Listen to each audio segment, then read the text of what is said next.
अच्छे लोगों के साथ हमेशा बुरा क्यों होता है? गीता में श्री कृष्ण ने दिया अर्जुन को इसका जवाब। गीता सार। आपने महसूस किया होगा कि जो लोग अच्छे कर्म करते हैं वो हमेशा परेशान रहते हैं, वही जो बुरे कर्म करते हैं वो हमेशा खुश रहते हैं। अच्छे कर्म करने वाले को ही परेशानी झेलनी पड़ती है। अधर्म की राह में चलने वाला इंसान खुश और जिंदगी का लुत्फ आनंद उठा रहा होता है। मन में यही सवाल है, तो आज हम आपको इसका जवाब देंगे मेरे प्रिय। ये जवाब वो है जो भगवत गीता में श्री कृष्ण ने बताया है। एक समय की बात है, श्री कृष्ण के पास आए अर्जुन। बोले, अर्जुन, मैं दुविधा से घिरा हुआ हूँ, कृष्ण मेरा मार्गदर्शन कीजिए। श्री कृष्ण ने पूछा, क्या प्रश्न है पार्थ?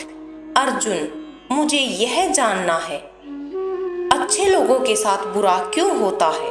बुरे लोग खुशहाल दिखते हैं। अर्जुन के मुख से ये बातें सुनकर श्री कृष्ण मुस्कुराए और बोले, मनुष्य जैसा सोचता है और महसूस करता है वह सब मिथ्या है और अज्ञानता की वजह से वह सच्चाई नहीं समझ पाता। अर्जुन उनकी यह बात नहीं समझ सके। तभी श्री कृष्ण ने अर्जुन से कहा, पार्थ, मैं कथा के माध्यम से आपको समझाता हूँ, फिर समझ पाओगे। हर प्राणी को उसके कर्म के हिसाब से ही फल मिलता है। प्रकृति हर व्यक्ति को अपना मार्ग चुनने का मौका अवश्य देती। अब मनुष्य की इच्छा पर सब कुछ निर्भर करता है कि उसे धर्म का मार्ग चुनना है या अधर्म का। कथा शुरू करते हुए श्री कृष्ण ने बताया, एक नगर में दो पुरुष रहते थे। एक पुरुष बड़ा व्यापारी था जिसने धर्म की बहुत महत्ता थी। वो पूजा पाठ में विश्वास रखता था। वह हर रोज मंदिर जाता और दान धर्म भी करता था। हर रोज भगवान की पूजा करता था। दूसरा व्यक्ति बिल्कुल विपरीत था। वह हर रोज मंदिर तो जाता था परंतु पूजा करने नहीं, चप्पल चुराने। उसे दान धर्म से कोई लेना देना नहीं था। समय बीतता गया और एक दिन बहुत जोर की बारिश हो रही थी। इस वजह से मंदिर में पुजारी के अलावा कोई नहीं था। ये बात जब दूसरे व्यक्ति को पता चली तो उसने कहा कि ये सही मौका है मंदिर का धन चुराने का। पंडित से नजर बचाकर उसने मंदिर का सारा धन चुरा लिया। उसी समय धर्म कर्म में विश्वास रखने वाला व्यक्ति भी मंदिर पहुंचा। दुर्भाग्य से मंदिर के पुजारी ने उसे ही चोर समझ लिया और चिल्लाने लगा। वहां लोग एक तरफ हो गए, उसे बहुत सारा मारा।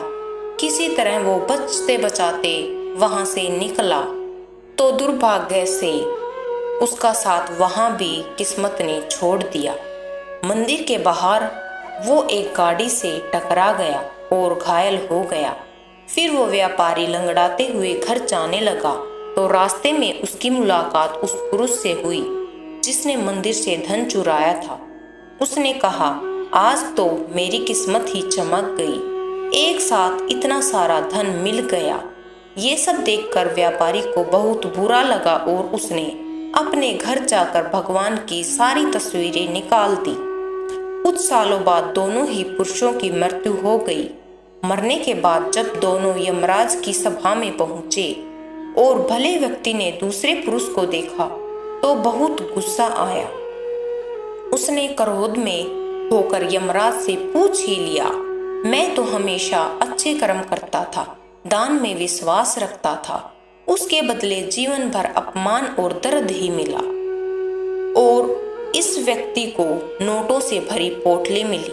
आखिर ऐसा भेदभाव क्यों? इस पर यमराज ने कहा, पुत्र, तुम गलत समझ रहे हो।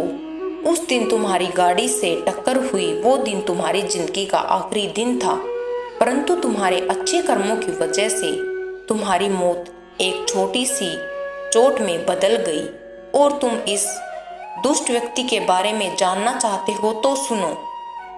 इसके भाग्य में राजयोग था, मगर इसके कुकर्मों और अधर्म की वजह से वो सिर्फ एक छोटी सी धन की पोटली में बदल गया। कथा सुनाने के बाद श्री कृष्ण अर्जुन से कहते हैं, पार्थ, क्या अब तुम्हें तुम्हारे सवाल का जवाब मिल गया?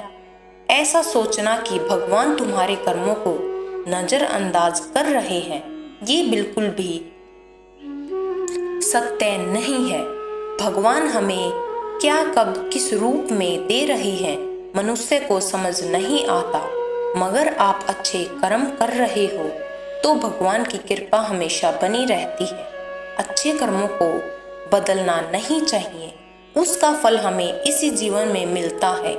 इसलिए मनुष्य का फर्ज है कि वो हमेशा अच्छे कर्म करते रहें, क्योंकि श्री कृष्ण ने गीता में भी बताया है, किसी के द्वारा किया गया कर्म बेकार नहीं जाता, चाहे वो अच्छा हो या बुरा।